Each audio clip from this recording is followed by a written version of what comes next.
And so seeing these two acts of violence motivated by similar kinds of beliefs, I'm forced to wrestle with whether violence is ever justified.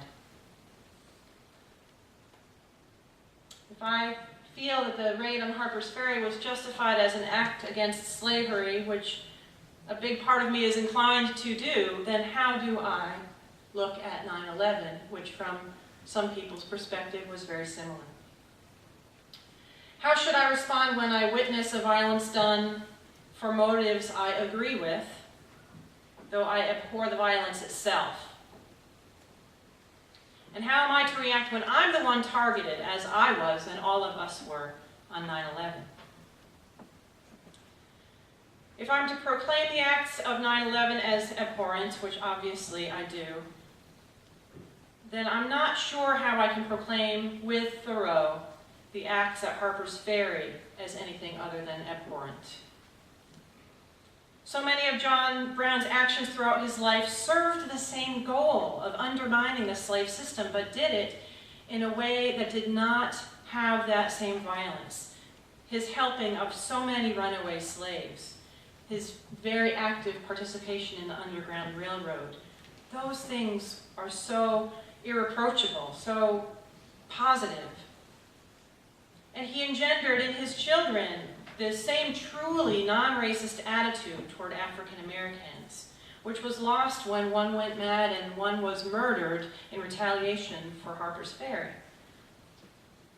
And in his work with other abolitionists, surely he influenced some of them to go beyond the paternalistic feelings of wanting to free African Americans, but still seeing them as inferior.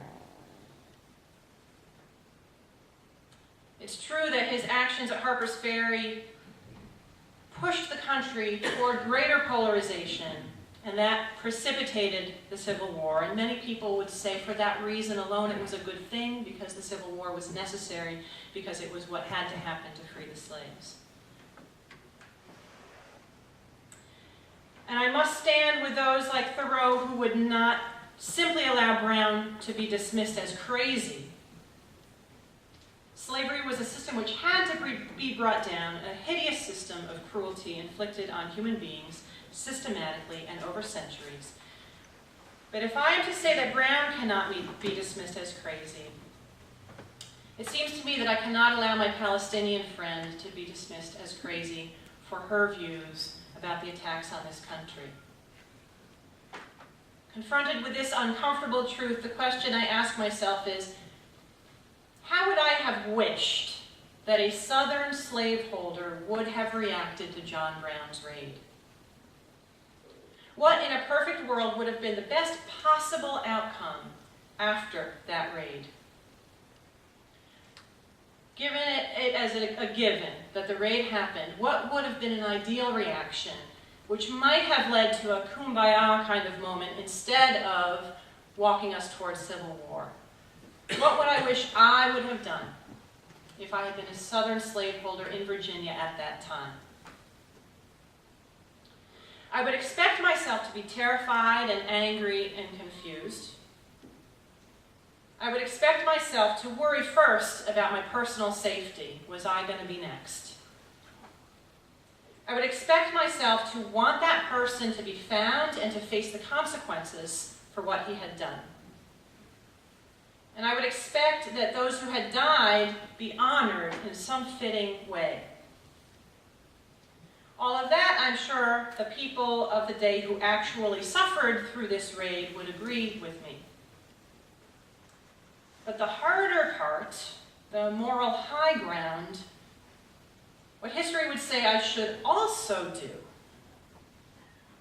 what I think we all wish the South had done in response to the Harper's Ferry raid, was not to, out of pain and anger and hurt, dismiss legitimate concerns of my attacker on the grounds that he attacked me and therefore he has no moral authority. History would say that Southerners would have been wise to do more than simply go on the defensive and dig their heels in. And sadly, for the most part, I saw my country behave in the wake of 9/11 the way the South reacted to the raid at Harper's Ferry. We had all the natural reactions any human being ought to have. We were terrified, angry, and confused. We worried first and foremost about our safety. We wanted the culprit found to face the consequences for what he had done. We tried to make certain that those who died would be honored in a fitting way. All of these are commendable and natural. But we were quick to demonize the enemy, to brand them, in this case Arabs and Muslims. We branded them as barbarians, as the Southerners did to all Northerners, to all abolitionists. And just like the South before the Civil War, we did this to our own peril. And in our personal lives, we encounter these little raids all the time, don't we? You're a terrible mom. What a hurtful attack. You're a horrible husband. What a raid on your soul.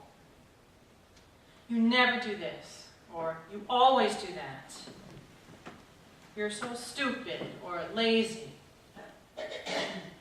In a million small ways, day by day, we have opportunities to react to assaults with the natural human reactions of hurt and anger while practicing learning not to